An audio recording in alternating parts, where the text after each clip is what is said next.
So my second question is, like, in your brain, where do you store like all of your thoughts or like memories, and why do some like you like remember for the rest of your life and some just disappear? Great questions. So in our brain, we have different areas, and each area has a different function. So it's doing something different, right? For example, when we see something, our visual inputs, so they are in the back of our heads. So you see something from your eyes, and then all the information goes to the back of your head. And from there is like a process that in the end of it, you can see, you can see something, right? And then near the ears, we have the areas, for example, for hearing something, right? So we have different areas, and there is a special area for memory. We call it the hippocampus. It's inside, it's like, it's really like in the center of the brain. Yeah, so in school, we were also learning a bit of the brain and about like the hippocampus, like right. there, and then like, wait, I forgot the name of the like brain that like contains like action, like if you like freeze or like like in your brain. No, like different, different like hippocampus, the amygdala and stuff like that. So amygdala, exactly. Right. So you're right. School and yeah, you're right. The amygdala is about feelings, and near the amygdala, you have the part of the memory, the hippocampus. And then so the hippocampus creates new memories actually, but after the memory is created, it somehow, we don't know how, but it migrates from the hippocampus into different places in the brain. So the memories is somehow stored all over the brain, not only in one place. So in the hippocampus, you need it to create new memory, but then the memory will be stored in some other places in the brain. So it's a good thing because, if sometimes there are people that have a problem in the hippocampus, so they cannot create new memories, but still they will remember everything until this point. So it means that the memories are not there, are not in the hippocampus, because for them, the hippocampus is not working anymore, right? But still they have all the memories. So this is how we know that the memories are just created in the hippocampus, but then being stored in elsewhere, like in a lot of other places in the brain. And again, there are a lot of questions that we don't know. For example, if you want to remember something, what exactly do you need to do? What the hippocampus needs somehow to know where this memory is in your brain, and then to activate it, right? And we don't really know yet how it's working. So a lot of mysteries about the brain. So so you asked about the memories, right? Where are they? Yeah. And you asked about the thoughts, where? Yeah, like the thoughts, and then also about the and then the MRI thing. And MRI, did you say? Yeah, and the MRI, like, how does the MRI, help? What is the question? How did it help you in the research? Yeah. Okay. How does the MRI machine help me in the research? Okay. Right. Yeah. So we want to take all the neurons, let's say, and to create a network out of them. So a network, it's like a bit, you can think about it like when we see a spider web or something like that, right? So you have all the, they call it edges or links and the nodes. So the node is like okay, help me here. What is a node and what is an edge? Where the connections are? Is it like the little connection between the neurons where there's like a spark and it sends it to the next one? Yes. yes. So it's something like that. So one neuron is like a node, it's like a center. And from this neuron, you have all the connections to all others. So it looks like a web, like a network, right? So we wanted to create a network, like you can think about it like to draw, on a page, the network of the brain. So in order to do that, we use the MRI machine, because with MRI you can see the brain. You cannot see one neuron with MRI; it's too small. But you can see like a lot of neurons together, and you can see also a lot of connections between the neurons together. So with MRI, we could do a network of the brain, which is still, it's not a network of the whole neurons, it's too much, but it's like, it's something good, it's like, let's say that I told you that we have like 100 billion neurons in the brain. In our network, there was only like 1,000 big nodes, like say, so this node, it's like a lot of neurons together, right? So because of the MRI, we knew how to create this network. And then when we have this network, we try to do some research about the network, to analyze it. For example, how many connections going out from each node. There are nodes that have a small amount of connections to all the network. And there are other nodes that are really important. And why they are important? Because they have a lot of connections to all the network. So like everybody wants to speak with them, so this is one type of something that we search, to check which nodes are important and which are less important in the brain. And which nodes would be more important, and which ones would have more connections, for example, and which ones would have less? Like which? Yeah, no, great question. So all the so in the brain, do you know that in the brain we have two hemispheres? We have the right hemisphere and the left. It's like the more thinking straight, and the other one is like more the creative, I think. Yes. It's in general, it's true, yeah. So, and then they have connections between them. So we have this, and then they have connections in the middle. So all this middle part have lots of connections. And we know that those parts are exactly the parts that activate when you're just, thinking and dreaming, like daydreaming, you just think about stuff. For example, when you, I don't know, walk home from school or something and you just think, so those areas will be activated.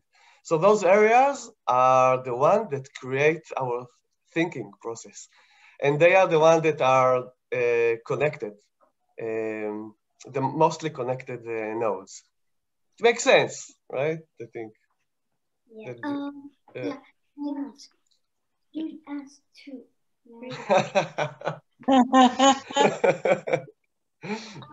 So when I think it's like the notes with like the connections, like if like, I don't know, like you're looking at an image and you're sending that through your brain, it has to go through many different neurons, right? Right. Could that, I don't know, like maybe trigger something else? Like it's just trying to get to your brain to see the image, but then it also associates it with something else or something like that? Wow, you have such a great questions, both of you. You are absolutely right. It's not only about vision, because it's so dense network and everything is connected to so many other things. And like each node connected to many other nodes, and those nodes will be connected to other. So you're right that at some point, it's just all together. We have here researchers that like to call it, it's like a washing machine, that, inside the washing machine, all the clothes are you know, in chaos altogether. So this is what's going on in the brain. In the beginning, it looks like in orderly fashion. So when you look at something, first of all, it comes to the first neurons, and then you have like a layers in this network. So one layer, and then it goes to the next layer and to the next layer. But then at some point, it's like a washing machine. It goes all over the brain. And then you're right. So Because could yeah? it like randomly just trigger like, I don't know, a random memory or a random thought while trying to send this image to the brain? Yes, yes. So for example, when you see an ice cream, it goes to your vision, but it also, a good example, the ice cream. I had a feeling. It speaks to them very well. So what does your brain do, Max, when you see an ice cream? Nir will explain you. Wait a second. Mine does when I see ice cream is that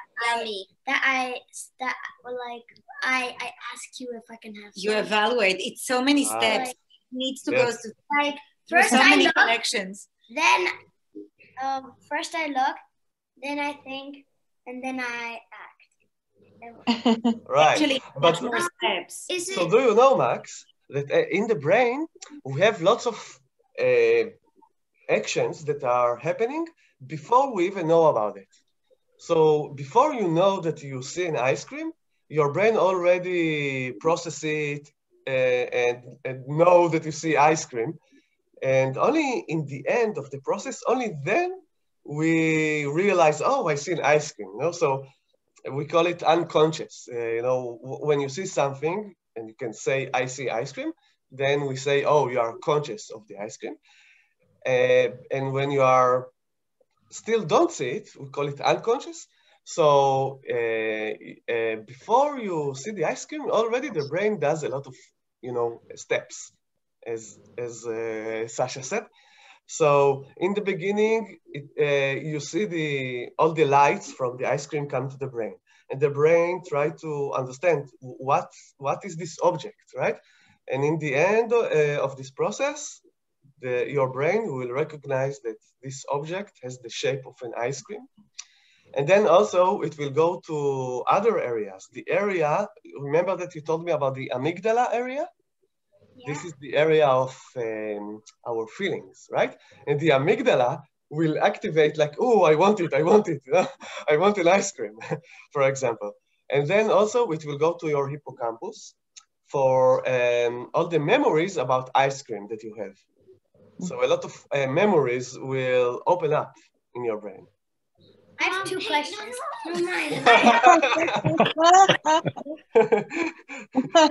But before the question, and then actually it will go to your motor system, as you said. There are the systems of, you know, of the motor that, you know, you will activate your mouth in order to say, "Mommy, I want an ice cream," right? And also language, the language areas that will create the language because you want to say something, right? So a lot of different areas, and as Ellie said, all of them will work together. It's not only the vision, it's all of them together. And in the end, what you feel is that you see an ice cream and that you want it. So somehow all those areas creating together like one, we call it unified, like a unified experience. You just see one ice cream, right? You don't like see ice cream and I don't know, like see a different thing. Let's say that the ice cream is on a table. So you don't see the ice cream at the table separately, right? You see them together. Like the brain take everything and unified it together to one. So you have one experience at a time. And I believe Okay. So I have one question. Like, why when you like fall on your head, sometimes you get unconscious or something? Because that's when like the shaking of your brain, and that's like yeah, I know, but like it shakes the brain. Yeah, maybe Yeah, maybe what you want to know is not only why, it's like why sometimes we are unconscious. For example, when we sleep and we don't dream, when we don't dream. But your brain is still working. Right, but we are still, the brain is working, but we are unconscious, right? So maybe, tell me, Max, if this is what you meant, that it's not only when you fall, but sometimes we're unconscious. And why? You know, why the brain is working and still we're unconscious? Or do you want to know only about when you fall, what is going on there? No, I think like maybe both. I think it's both, maybe. Or it's both. So because Ellie was right. When if you fall very hard or something, and then just the brain will, so the brain is inside the water in our head, which is a good thing, because then even if you fall, you just shake a bit inside the water. The water slow it down, so it's fine. But still, if it's very hard, then because of this shaking, it will be just a bit too much to the brain. It cannot operate as normal. And that's why, we will not have consciousness. But it, just for a minute or something, and then it will come back, right? But sometimes this lasts longer, like a concussion. Yeah, it can be. Yes, it can be. Like one of my friends, he had concussion like for a couple of minutes. Yeah, in school during recess. Not a concussion. Кто odešel? Hugo. He fell down. So like, because we were playing tag, and then he slipped.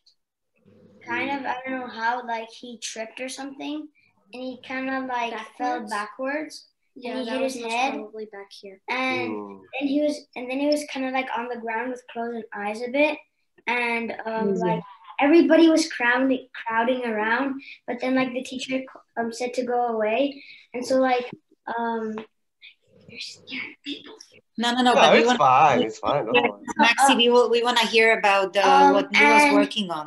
And then she said, because like when more people are crowded, it doesn't really help like more. So it worse. And then he woke up right after a couple of minutes or something like that. Yeah. Right. So just because of the trauma, it's because everything is moving inside and it was too much and the brain couldn't function. And later on, when it's not moving, then the brain can restore the function and, again, all the activity is normal. So I have a couple of questions. So one of them is, okay, you just have like 20 questions. So like the code, like is it like a kind of light code, something similar to like flashes? Like how can they like read the code in this? Like, are you able to like maybe decode some of it? Or is it, I don't know, is it like with written symbols, or is it more like flashes? Like, good question. Actually, if you want, I might find a video that you can hear it. You can hear how the code is. So the code, so it's not a sound. No, it's and it's not a light, and it's not. It's like a language, right? But it's not like we know. It's not like letters or something like that. It's more. So the neurons, they have electricity energy, like we call it a potential. So one neuron get from all other neurons, from all its neighbors, this energy, electricity energy, right? Inside it. And then if it has enough, at some point, he will fire as well. And when we say fire, it means that it's like a small electricity. Like those little sparks you can see in video. Yeah. So you cannot. Electricity. What kind of like electricity would it be? So electricity usually, when you see this blue electricity from, right? This is electrons, actually. Electrons that jump. Do you know what electrons are from the atom? right. So this is what we have, you know. Max hasn't learned it, but Ellie already knows. Yeah. Just continue, Nir. Yes, a little bit, basics. Yes. Right. But Max, did you see did you see like electricity sometime? Like a blue, right? Right. So we call it an electron. It's a small particle. In the brain, it's not exactly that. It's something a bit different, but it's the same idea. So you have there like charge atoms. So it's an atom with a bit more electrons or something like that, and that's why it has some electricity value in it. And then if the neuron has enough of them, then the neuron will fire them out, you know, all these atoms out of it, right? And then it will go to a different neuron and to a different neuron, and then this is like the language that they are speaking in. So when I told you about the movie that you can hear it, what they did is every time that the neuron fires, they did like a click, like click, you know, like click. So the neuron fires once, you'll hear click. If it fires twice, you will hear click, click, right? And the language. And this is the language, like how many clicks you hear, you know? So for them, they are not hearing anything. It's just, you know, how many clicks they feel, right? How many atoms go to them. There is some kind of, so neurons have some kind of tiny intelligence in them. Yeah, you could say. Yeah. Another question. Wait, before the question, you know what? I have a nice example for it. It's a bit like, I like to think about it as you take a drum, right? And then you can, you know, like, hit the drum, thank you, hit the drum, right? So let's say that every time I hit the drum, this is when a neuron fire once, right? And then you have lots of drums, like lots of neurons. And each time one drum, I hit one drum, then it will go to another drum, and then this drum will, you know, make a sound, right? So this is how I like to think about it. They like feel each other, something like that. Yeah. So another question, like how do the neurons, like the first neuron, how does it like get this information? And also how does like the brain decide where it's supposed to start off? And also like from where it's supposed to go? How does that? Okay. Yeah, when we are still embryos, actually.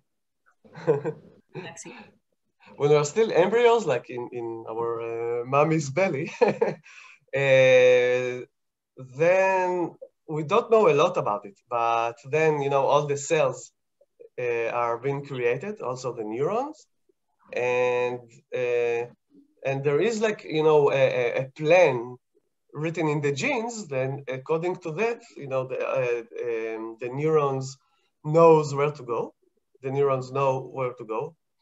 And then when we are born, you're right that they don't have any information, right? So they need to learn everything. That's why as babies, we need a lot of help, right? We cannot do almost anything.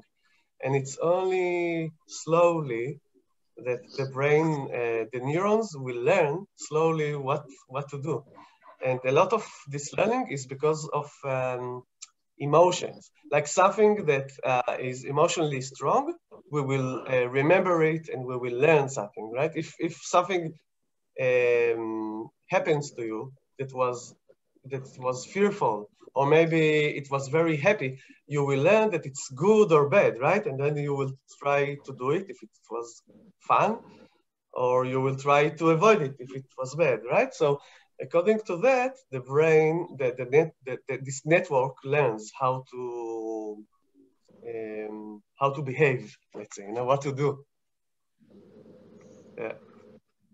I have a question. Oh, yes, Father. I wake up now, so Yeah, good morning to you. Yeah. why we have brain activities when we sleep? Yes, another great question. For that we need Etty actually. You know, Etty, she's sleep researcher. Yeah. But She likes to sleep, yeah. Sleeper now? yeah, she's still sleeping. No, no. This is another mystery. We don't know yet why exactly do we sleep. Why do we need it?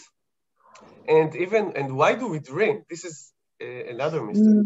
But what we do know is that in order to learn better, we need to sleep. So sleep is very important for the ability to learn and to remember all the new information that we learn during the day. So it seems that when we sleep and we are unconscious, what our brain is doing is trying to check all the information from today, what is important and what is not important. If it's not important, that we will forget it.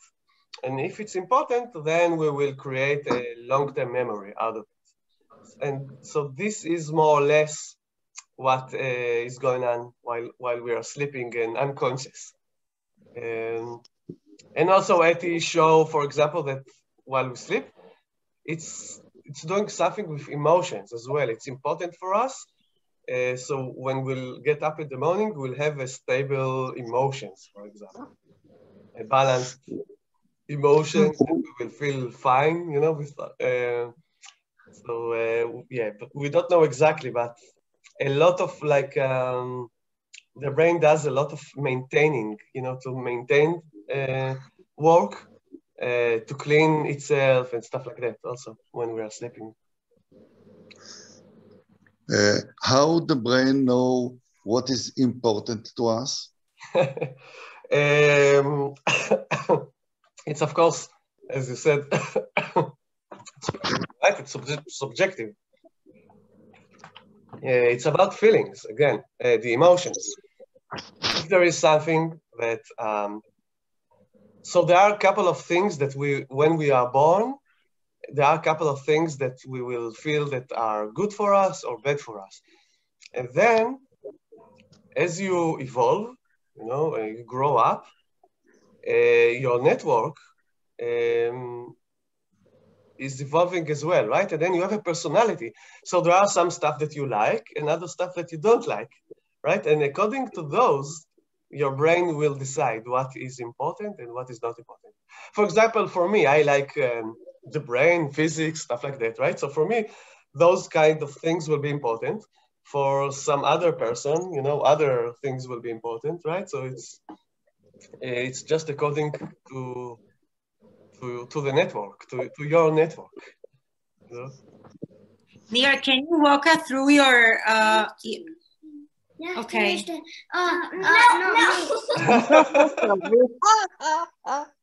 We need more time. We need to see you more often, Nir. There are so many questions. Yeah, it's great actually. It's fun. I have one short one and then one long one. First question is that how fast does it really like take for like to like move something? Like from your brain, like how does it like know you want to? Like how does it know that you want to like move it? Right. So the neurons, they fire very fast. We used to think about time in hours, minutes, right? Seconds are very fast for us, right? But the neurons, they fire much faster than that. We call it milliseconds. So they fire like 1,000 times in 1 second. No, it's really fast, right? Like 1,000 times in 1 second. So it's a lot. It's very, very fast. 100 milliseconds is 1 second.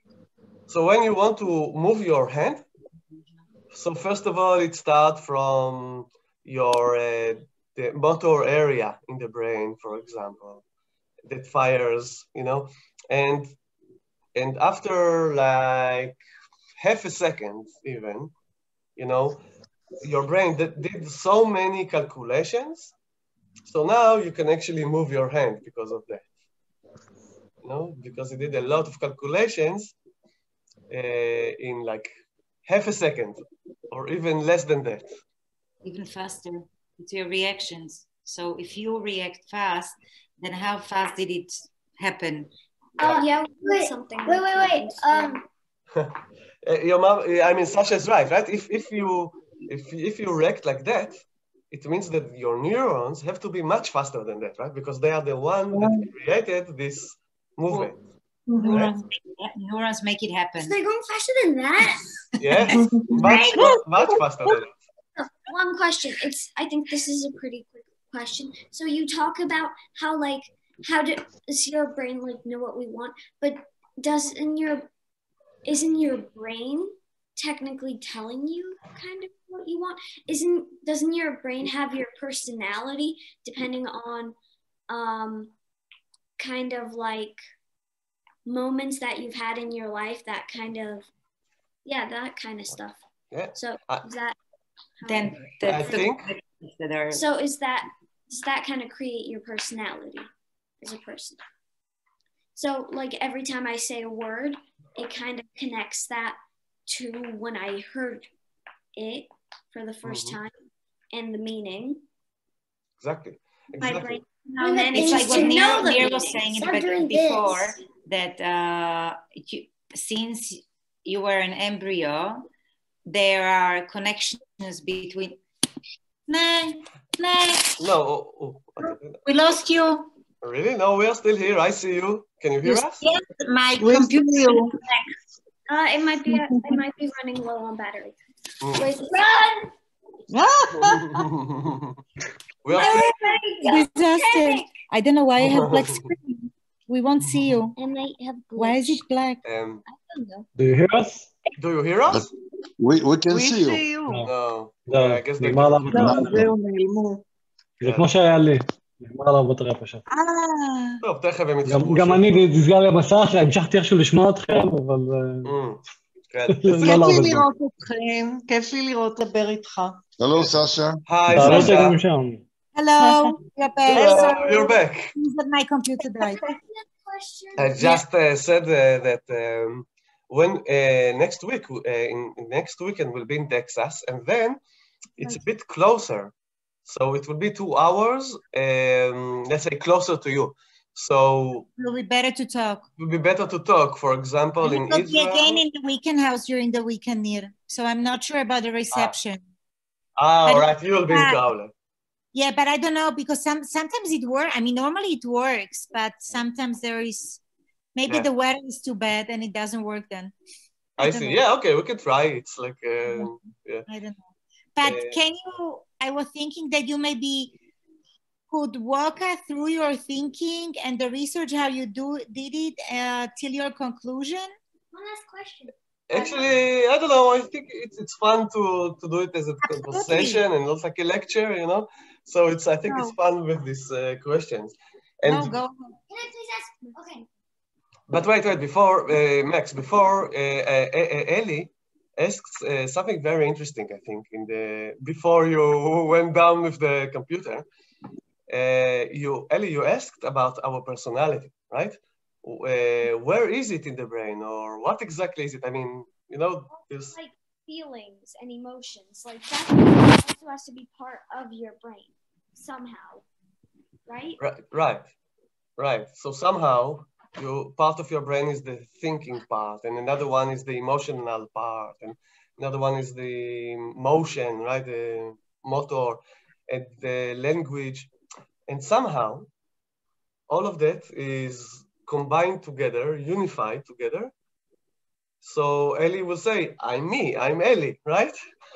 And this is I think, the best question. How exactly does it happen? You know, how come you have one personality and you say I, right? Because you are your brain, right? You are actually all of those neurons that fire. It's weird to think about it like that, right? We are thinking, So does each neuron kind of contain a little bit of information, and the spark kind of tells it to It's more open up that information, or how does that? no. So it's more. It's less that it's not that each neuron have some information. It's more that the network has all the information. So that the connections, those are the important parts that store all the information. Let me think of an example for that.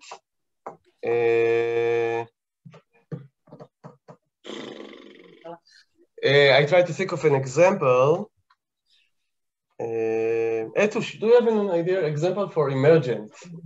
Hi, Eddie. Hi. Hello. היא אומרת לך היי כמובן. כן, she doesn't hear, but yeah, wait. Right. You just have to smile. Hi, Eddie. Hi. Nice to see you. Thanks. Nice to see you guys. How are you? Good. Thanks. Nice. Did you hear that we speak about sleep as well? A little. It woke me up. It woke you up? Good morning. This is the unconscious. It went to her unconscious and wake her up. Yes. About emergence, maybe water and the weather. Maybe water, I don't know. Okay, yeah, it's a good idea. So, do you know what water is? Like, what water, is it made of? I mean, H2O. H2O, right? So, like two... Isn't it made out of dendropene? Oh, no. Two hydrogens and one oxygen. Two hydrogens and one oxygen, right? But together, they create something new that we call it water, right? It's not, if you take only one oxygen or hydrogen, it's not water. But somehow, because of their connection, the connection between them, you have something new that we call it water. Same thing with the brain. One neuron, is not so important. It doesn't have a lot of information. But the connection between them creates something new. And this something new, we call it Ellie, for example, right? Or Shmulik, or Sasha, or Nir. We are, in English, we call it, oh, sorry, one second, I need to drink something. Yeah, it's very interesting, no? In English, we call it emergence. Something new emerge from the neurons, right? It's like the water is something new that emerged from hydrogen and oxygen, right?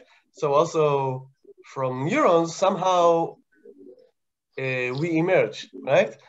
And our personality and you know, we are thinking usually, you know, I am Nir and I have a body and I have a brain, like I have a heart or something, right?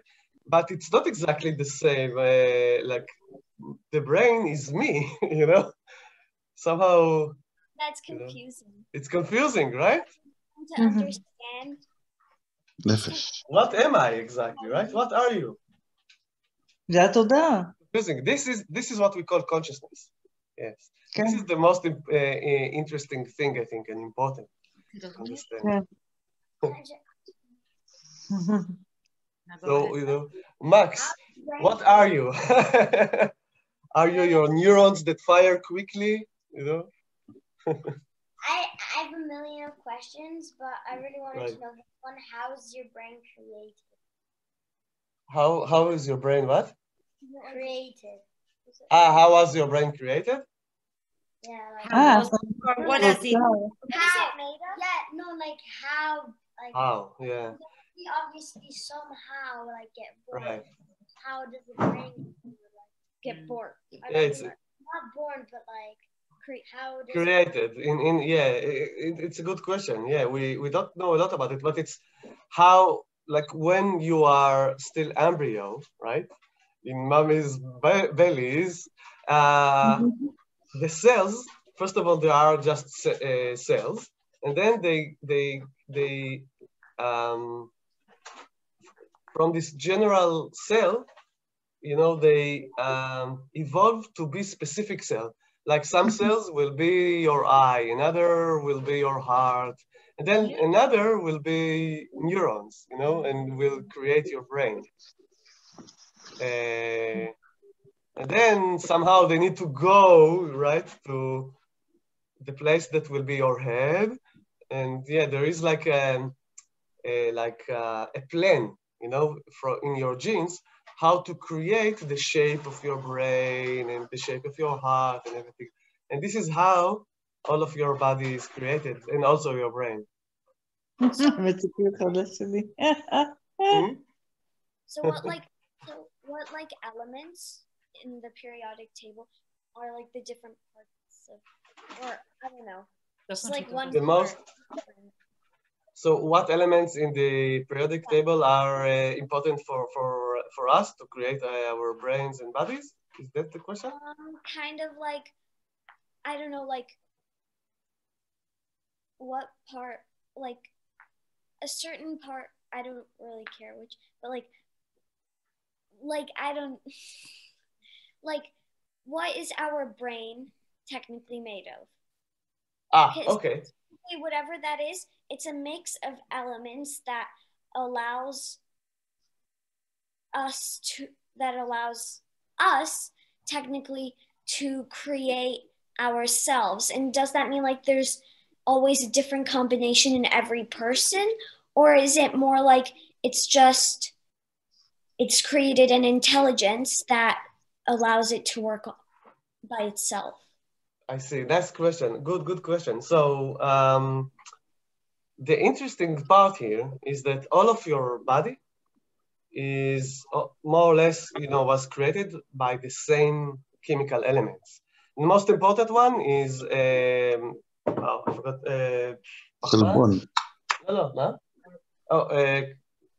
Carbon, right?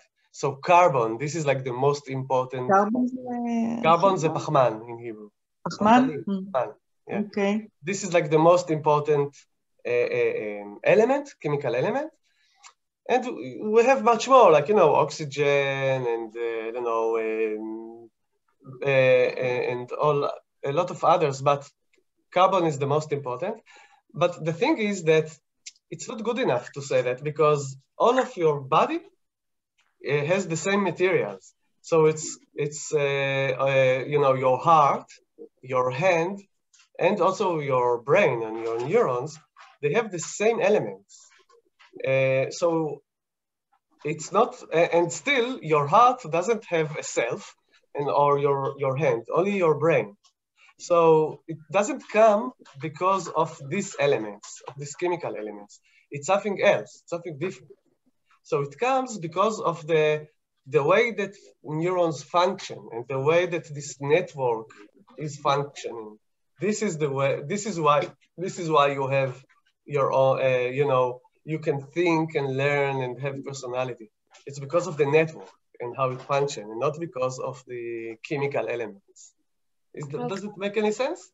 Yes. So it's more like the chemical elements create this network, this thing that allows us to create a personality because of certain events and moments in our life.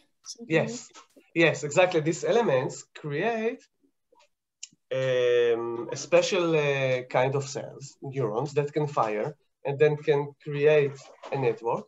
And this network can learn and store memories. So, and then, as you said, it stores all the memories, like important memories from your life, and then your personality is created, you know, evolve also with this network. Yeah. Ellie, okay, Ellie, yeah, sure, just give me a fast one. It's like, what topic are you trying to like find out now? Like in the universe, or like where you Jaco? To PhD co robi? No, like what he's trying to what he's trying to solve. Want to discover right like now. what he what he's trying to discover right now.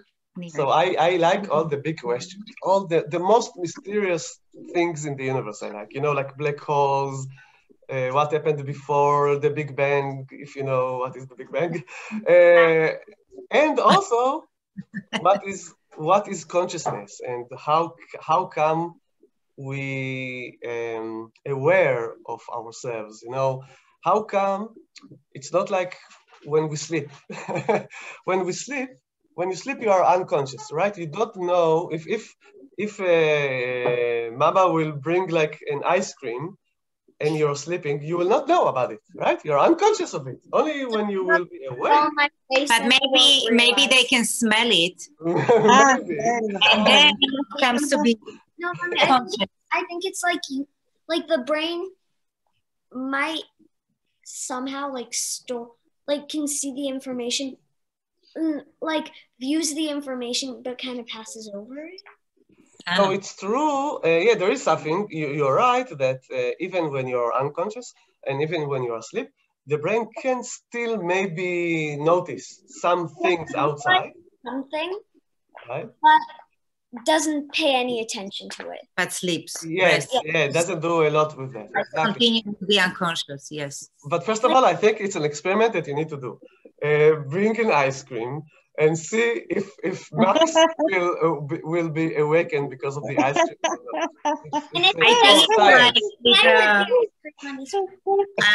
Then it's different because then you also feel it. No, but it's like I think for adults with coffee. You might sleep, but when you smell coffee, right, you can. Right, that's true. Also because it has a strong smell, coffee, right? So it's maybe it's enough strong to wake you up. And then also like if you would like take something that smells really bad, that also I think wake up someone. Exactly. Exactly. If it's bad, if it's strong enough, then the brain knows that, you know, maybe it's something important or danger or something like that. And that's why we will wake up. But what I wanted to say is that how come that all of our lives are not like when we are unconscious, when we are sleeping? How come that when we are awake, you actually see the ice cream and you say, oh, this is the ice cream, I want it, right? And you say, I'm Max, right? And all this, we call it consciousness. And we don't know exactly what is it and how the brain created it. How come we are not unconscious all the time? And this is what I'm trying to solve right now. I have a theory about what is consciousness, actually. So this is... What's your theory?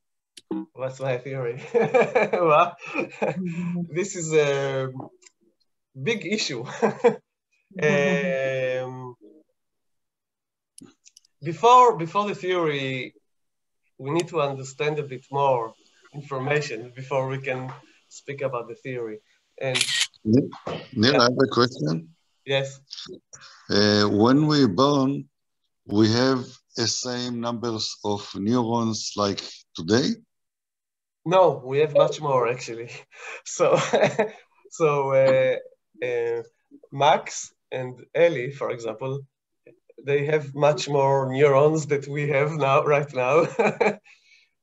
We have the most neurons when we are born until the age of 2, I think. And then a lot of neurons destroyed. Wait. Let me finish the sentence. Yeah. And it's important to destroy them because if we had too many neurons, it was too much for the brain and it cannot function. So it's important actually that, you know, we have less neurons with age. But yeah, so we have less and less neurons with age. Yeah. Yeah. So I have the most neurons right now because I'm the youngest. Yes, that's true. Yes, right. You're right. And that's why you... Most neurons. And that's why you also can learn very fast, by the way, lots of languages and stuff like that. It's because of that. Oh, that's why that you have intelligence. We keep those where the connections were created. We what? We keep the neurons. Where the connections were created. Yes, exactly. The strongest connections. Like with the neurons, like the youngest have more neurons. Is it like why people say like that you should learn more like most of the stuff when you're younger, because then when you're older it's gonna be harder? Yeah. Yes, although it's not exactly. So there are, we call it windows. There are like windows of opportunity when you can learn a lot of things. So for example, when you want to learn a language, it's best to learn it early, right? So how old are you, Max? Remind me? I'm 10. You're 10, all right. So, okay. You see, when I'm speaking, I have an accent, right? My Hebrew accent. And if you learn a new language until the age of 10, more or less, then you will not have accent for this language. So for you and Ellie, you don't have an accent in English because you learned it very early in life. You should hurry up with learning Hebrew that you won't have an accent. Exactly. Now you need to learn Hebrew, so we will not have accent also in Hebrew, for example, right? And later on, you still can learn the language, but then you will have an accent, right? Because the brain learns how to pronounce all the words with the mouth, right? And something remains, you know, so that's why even when you learn a new language, you still pronounce it like you know how to pronounce from your own language. And that's why we have an accent, you know? So this is something that we have a window until the age of 10, more or less, that we can learn without accent, right? But there are some stuff that you can learn only when you're more grown up. You know, for example, if you try now to learn high mathematics, it will be very hard for you, right? You need to first of all to learn, like, you know, how to count, and then you know, like I don't know, like plus, minus, and all this stuff, right? And gradually to learn more and more like deep stuff, right, in mathematics. So it depends what. There are like subjects that you need to be older in order to, you know, to master, you know? So it depends what, yeah, it depends on the subject, I guess. And by the way, we know now that there are new neurons that created also when we are grown-ups. So, yeah. So I have a question. So, I don't know, but like I've been told a lot, like that your brain doesn't get bigger because you have more information or something like that. But then I watched this video about this girl who had brain cancer. So they had to cut off like half her brain. And the reason she got it back in like a month. So how does that work? Like it grew back? No.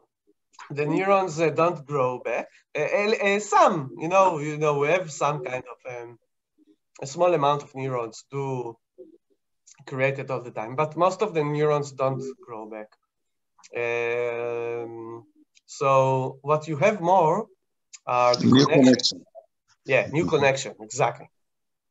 So you have more and more connections in your network. Your network become denser and denser with more and more connections between them. So more and more complex, but not more neurons. But so again, if you remember, the important thing is the network and the connections, and not the neurons, you know? Yeah, but like, how does the brain kind of grow? Yeah, that's what Molik said, that it doesn't grow back. It's the connection. They are newly created. It doesn't grow. The number of connections grow. Že čo, Zlatko? Nie to, že máš, keď sa výuka tá časť nedorastie. It's not able to regrow. Brain is they're not able to regrow, yeah, no. No, it's the connections that you have. The connections are growing, you know? The brain is still there. New connections within that part are created. Wait 1 second, I need electricity as well here. Yeah, so it's the network that grows. Yeah. And then I think I only have 2 questions left. So one of them is like, I know that there's like this kind of sickness where you can start like losing your memory. is it something like it kind of like the neurons or like the places where the information is stored? Is it like it kills themselves, or is it kind of more like a virus or bacteria, something like AIDS that like kills them? Right. So if I understand correctly, you're trying to ask about Alzheimer, the disease. Alzheimer. Yeah, for some old people. That so what happens there is that we don't know why, by the way, but it kills neurons, and at some point, if enough neurons are dead, you don't have enough connections anymore. So all the information, all your memories are stored in these connections, right? So if you don't have the connections anymore, then you don't have the memories anymore. So and this is the problem. Kind of kills the connections. Yes. Not the yes. actual places that are where like the information is stored, but the connections. So yeah, because the information is stored in the connections. You know? Yes. Okay. And also, is that like? It's important information. Is that like kind of a sickness, or is it something that just happens to your body if it malfunctions? Yeah, we don't know what are the causes for Alzheimer's. So it's for sure it's something with age, right? It happens only when we are really, really old, and not for everybody. But we don't really know still what is going on. Why? Yeah, we don't know why. Yeah. Yes. So good question. And the one last question I have is, at the beginning, like when my brother asked his question, you talked about how we have too many neurons or something. So I wasn't sure if that was like too many to count or too many like for the brain. Too many for the brain. No, we can count them. I don't remember to tell you what is the number, but much more than I told you that we have on average 100 billion neurons in the brain. So this 100 billion is when? It's now for adults? Yeah, for adults, yes. For adults. So for you guys, you have more. Yes, you have even more. And when you were 2 years old, you had even much more than that. And what I said, that this is too much for the brain at some point. And it needs to remove a lot of them. You know, you know what? Let me tell you about something interesting about it. I need to remember. Yeah. Okay. So you can do experiments about little babies. They cannot talk, but still you can, you know, for example, you give them, you show them a picture. And if it's something that interests the baby, he or she will look at the picture longer, right? And if like the picture is not interesting, so they will look at the picture for a little while and, you know, try to do something different, right? So you can know what is interesting for the baby and what is not interesting for the baby. Now, so for example, if they see a picture of their parents, then it will be very interesting for the babies. But if it's someone that they don't know, it will not be so interesting, right? So, okay, so they did a very interesting experiment. Something that you care about. Yeah, for example. So then they show them faces of humans, you know, like people that they don't know, and faces of, I don't know, sheeps, right? For example, like meh, sheep, right? And the baby looked at the sheep and the humans, both of them, a long time, like the baby was trying to understand who is it, you know, also on sheeps. And then after they were two years old, and you know the brain had less neurons, then when you do the same experiment, you see that now the babies look much longer at humans' face and not on like other animals like sheep. So like the babies understood somehow now that you know, humans are more important than sheep, right? You need to understand the face of the human and not the face of a sheep, for example. And this has happened exactly after the brain removed a lot of neurons. So, you know, so you need to remove them, more sophisticated. Tomorrow I will show Adari sheeps and human. Yeah, and see, look how long she looked at the two of them.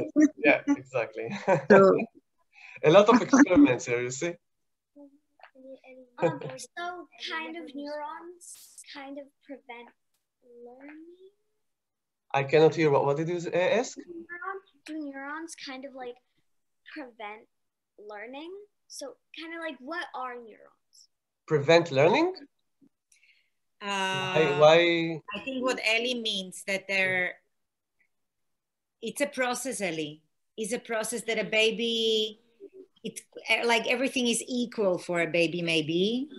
Yes, this is. And when there is a toddler already, it can be more, it's interested in more specific things. So even, I mean, it maybe realizes that it cannot read the face of a sheep, but it definitely can be because it's used to see a face of somebody next to the child, the baby. So can read the face of a person, so it's more interested into the person and spends more time looking at the person in the age of 2 than before. It was equal because they weren't so familiar with, because everything was new for them. Yeah, exactly. So after you see a lot of humans around you, the brain will understand that humans are more important than sheep. If you would see a lot of sheep around you, the brain will understand that sheep are more important than humans, right? So it goes specific. We call it specificity. The brain become more and more specific on something that is more important. In the beginning, all is important, all is new, and then it becomes more and more specific. Yeah. And then it can be more sophisticated about it. I have one last question, and then I'm probably gonna go to bed because I'm really tired. You need to store all those memories while you're sleeping, right? As we speak today. Yeah. So my last question is, why do we have feelings? Well, I didn't hear. What was the question? Why do we have feelings? Yeah, why do we have feelings? Why do we have feelings? Okay, yes, good question, because we need feelings in order to do evaluation, what is important for us and what isn't important for us. So for example, if you see an ice cream again, and you feel that it's very tasty, then you will learn that it's good for you, right? And you will want it again next time that you will see it, right? But I don't know, if you see something that smells very bad, you will learn that it's a bad thing, and you will try to avoid it next time, right? So feelings are important for us in order to learn what is good for us and what is bad for us. So it's very important for learning, actually. And maybe you notice that if you think about memories that you have, a lot of them are something that happened to you with very strong emotions, right? Like something that was really, I don't know, happy or maybe really sad or something like that, then you will remember it more, you know? So this is why we have feelings.